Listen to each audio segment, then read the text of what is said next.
तो दोस्तों फाइनली मैं पहुंच चुकी हूं शिव की नगरी गोपेश्वर में और अब करते हैं भगवान शंकर के, भगवान गोपीनाथ जी के दर्शन और महसूस कीजिए इस अद्भुत सुख को जिसे पाने के लिए लोग न जाने कितने हजारों लाखों खर्च करते हैं। आज मतलब अभिलाषी हुए और उनकी कृपा प्रसाद को हमने पाया। हर हर महादेव। और ये वही दिव्य स्थान है जहाँ पे भगवान शंकर ने गोपी रूप धारण किया था, इसीलिए इस मंदिर को गोपीनाथ के नाम से जानते हैं। गोपीनाथ के नाम से विख्यात है ये मंदिर।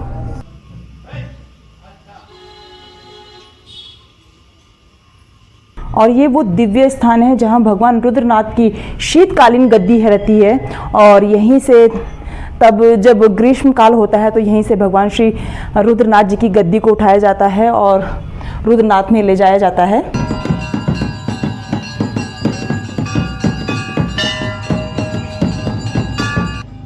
नमस्कार दोस्तों, मैं हूँ प्रियंका जगवान और आज एक बार फिर से मेरा उत्तराखंड देवभूमि, मेरी जन्मभूमि, मेरी मातृभूमि पावन माटी माँ, आप सभी को मेरा YouTube चैनल प्रिया माही डेली ब्लॉग्स में स्वागत है। उम्मीद आप सभी लोग राज्य खुशी वाला। तो दोस्तों हम सभी लोग हो चुके हैं माँ भगवती अम्बा जगदम्बा भवानी की कृपा से एक बार फिर से एक शुभ यात्रा के लिए तैयार। और एक बार फिर से मेरे साथ हैं हमारे घर के सभी बच्चे और सभी लोग तैयार हो चुके हैं और अभी सुबह के 5 बज रहे हैं और हम सुबह करीबन 2:30 बजे उठ गए थे। उस टाइम से हम तैयारी कर रहे हैं अपनी यात्रा की और 5 बजे हम बिल्कुल फिट तैयार हो चुके हैं और करते हैं अपनी यात्रा को शुरू। राधे राधे। तैयार होंगे ना भाई, क्या मंदिर पे है ना। अरे क्या पता वैसा तेरा बाल है ना, तेरा बाल। हाँ मेरे पास ना अभी नहीं। चल ये तुम ना जा रहे हैं जी, मुझे भी नहीं पता। राधे राधे राधे राधे। जहाँ भी जाने ये बैग हमारा पीछा नहीं छोड़ते। तो दगड़ियों ये बैग तो स्पेशल वाले हैं।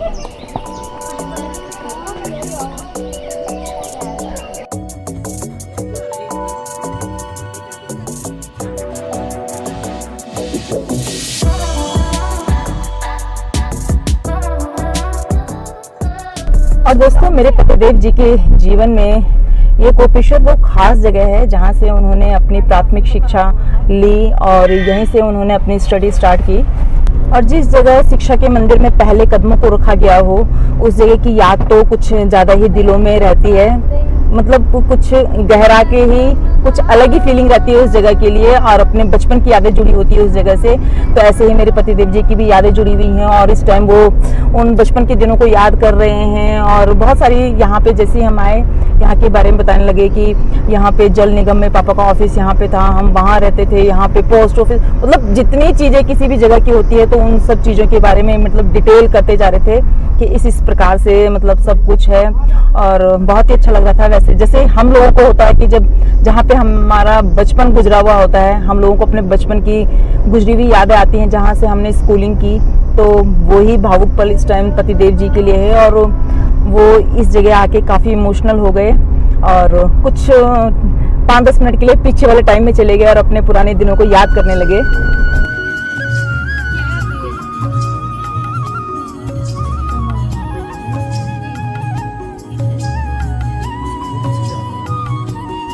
और जैसे ही हम चमोली के नज़दीक आते हैं वैसे ही खूबसूरत मौसम नज़र आता है। बिल्कुल जो क्लाइमेट है बिल्कुल बदला हुआ है। रुद्रप्रयाग में बिल्कुल गर्मी हो रही थी और यहाँ तो बस बादल ही बादल आसमान में दिखाई दे रहे हैं और कोहरा ही कोहरा दिखाई दे रहा है।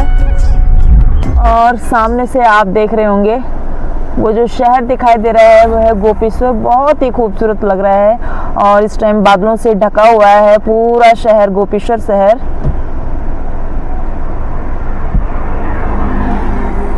और जब आप जून के महीने में इस प्रकार से बादलों से घिरी हुई घाटियां दिखती हैं तो बस सोच ही बदल जाती है। और ये है हमारा प्यारा खूबसूरत उत्तराखंड।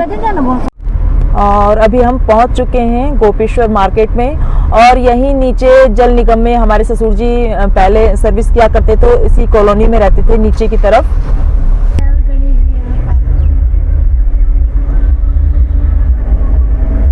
मंडल वाली रोड ऊपर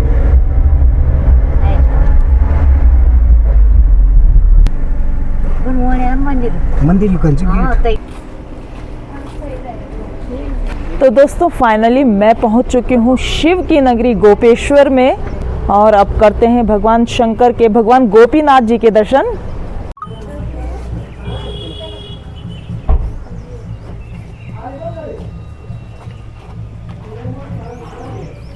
और दोस्तों जब आप जून के महीने में बादल और कोहरे से घिरी हुई घाटियों को देखते हैं ना, तो लगता है कि साक्षात हम जिंदगी स्वर्ग में पहुंच चुके हैं। तो ऐसी ही फीलिंग इस टाइम अभी हमें हो रही है और इतना खूबसूरत व्यू है ना, क्या ही कहूँ। और जैसे कि मैं हर बार अपनी वीडियो में कहती हूँ, कुछ चीज़ें ऐसी होती हैं कि हम जब उसके पास होते हैं ना, तो हम उसको मतलब रियली में फील करते हैं। वो चीज़ हम वीडियोज़ में या कि रील्स में महसूस नहीं करते।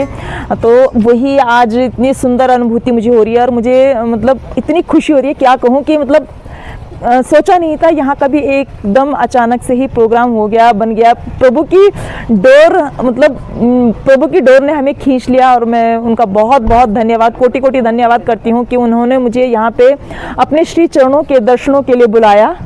और महसूस कीजिए इस अद्भुत सुख को, जिसे पाने के लिए लोग न जाने कितने हजारों लाखों खर्च करते हैं। आज इस वीडियो में जुड़कर आप मेरे साथ उस सुख को, उस आनंद को अनुभव कर सकते हैं, जिसे पाने के लिए न जाने कितने कर्मों को करना पड़ता है। हमने न जाने कितने जन्मों के पश्चात इन सुंदर दृश्यों को पाया। प्रभु के दर्शनों को पाने के लिए हम आज मतलब अभिलाषी हुए और उनकी कृपा प्रसाद को हमने पाया। हर हर महादेव।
और अभी भगवान गोपीनाथ जी के दर्शनों के बाद हम कर रहे हैं मंदिर की परिक्रमा, क्योंकि ऐसी मान्यता है, कहा जाता है कि भगवान के दर्शनों के बाद जब हम मंदिर की परिक्रमा करते हैं तो जो उसका पुण्य फल होता है वो कई गुना बढ़ जाता है और आपकी यात्रा सफल होती है, पूर्ण होती है। और मंदिर के पीछे ही भंडार गृह है, जहाँ पे नित्य दिन भगवान जी के लिए भोग तैयार किया जाता है, प्रसाद बनाया जाता है।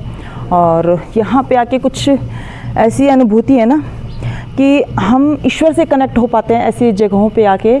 और ऐसा आज महसूस हुआ कि उस दिव्य स्थान पे आके आज मुझे भी लगा कि मेरे भाई भाग्य धन्य हो गए। और शायद से अपनी अपनी फीलिंग है, मुझे ऐसा लग रहा है शायद से कई जन्मों के शायद से हमारे पाप रहे होंगे। और हर इंसान करता है, चाहे कोई माने ना माने, जीवन में छोटे बड़े पाप हर कोई करता है। तो शायद से जो भी हमारे पाप हुए होंगे, भगवान गोपीनाथ ने आज हमारे समस्त पापों को नष्ट कर दिया और हमारा कल्याण करेंगे निश्चय ही।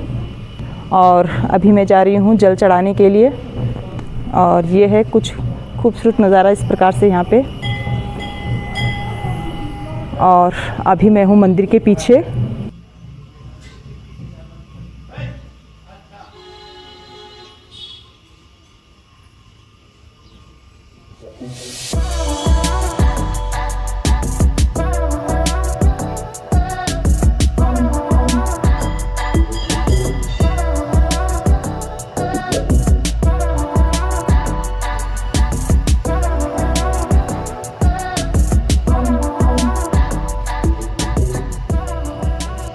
और ये वो दिव्य स्थान है जहाँ भगवान रुद्रनाथ की शीतकालीन गद्दी रहती है।